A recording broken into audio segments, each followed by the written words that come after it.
So then you got involved with the hedgerow fighting? Yes, yes, those hedgerows were kind of interesting. They were like 12 feet high, and there were a couple, maybe 3, 4 feet thick. And they could tolerate weapons, bullets actually. We would throw grenades over the top of them down to the other side where the Germans were, and we're reasonably safe ourselves. And that, they call it the Battle of the Hedgerows. That lasted a while as we worked our way north.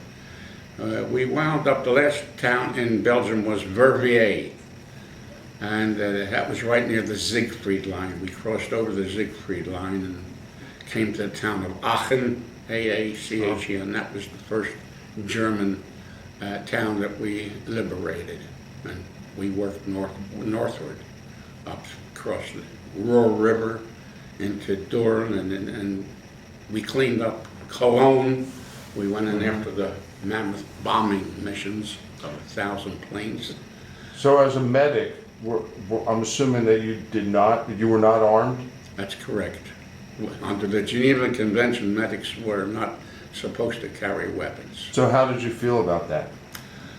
Well, off the record, I never went into that campaign without a 45 hidden somewhere on me. I can certainly understand that. We were known as Terry Allen's night fighters. Terry Allen was our general, and all of our campaigns were at night. We were trained to fight at night, and the Germans weren't. So we were quite successful in that kind of fighting, street fighting into Cologne, so forth. You know, you could bomb the devil out of a city, but the foot sloggers still got to go in there and clean the town up. So it was building to building fighting.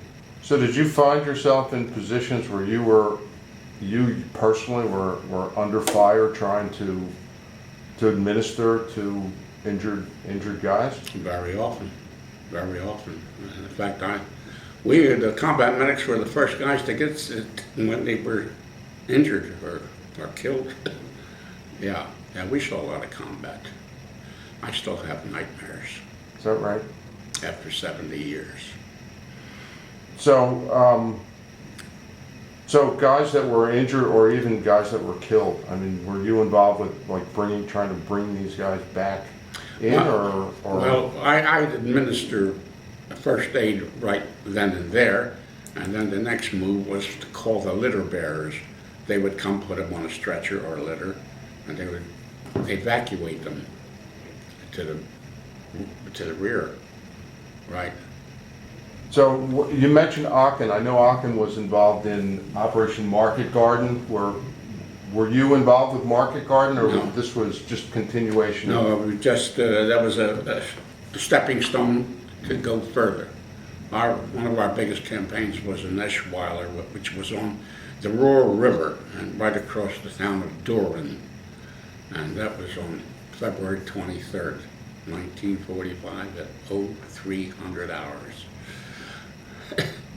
So this is not long after the bulge. I mean, the bulge ended Right, yeah.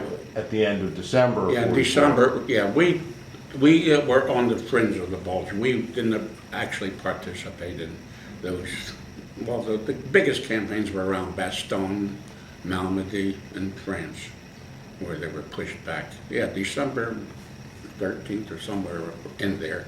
So let me ask you, while the bulge is going on and you're not far away, Right. but you're not involved, are you aware that it's happening? Oh, yes.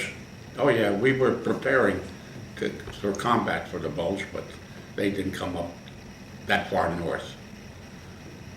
Okay, so you were north of them. Yeah.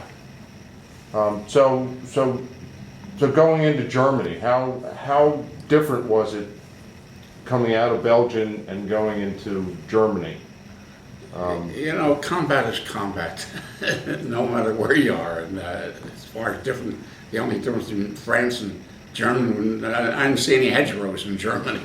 Sure. But Germany was pretty much street fighting and forest fighting. We were in Hertigen Forest and the Black Forest, and river crossings were pretty brutal. The Ruhr River in particular was a real disaster. We lost a lot of men. So, because they just put them on rafts and try to get over under fire? Well, how they were evacuated, I don't know. We just kept advancing into Durham and up towards Cologne. But what had happened there was a dam upriver called the Schwamanuel Dam, and the Germans had blown it so that the Ruhr River, just outside the town of Eschweiler, was running fast and deep. Well, when we made our attack across the river in pontoon, boats, they laid in their mortar fire, and it was like shooting fish in a barrel. The guys wore bandoliers, heavy bandoliers on their chests, and carried grenades, and they were weighted down. So if a boat got hit, they fell over, they sank like a rock. They were done. So most of them drowned. We lost a lot of our company at the Ruhr River going into Durham.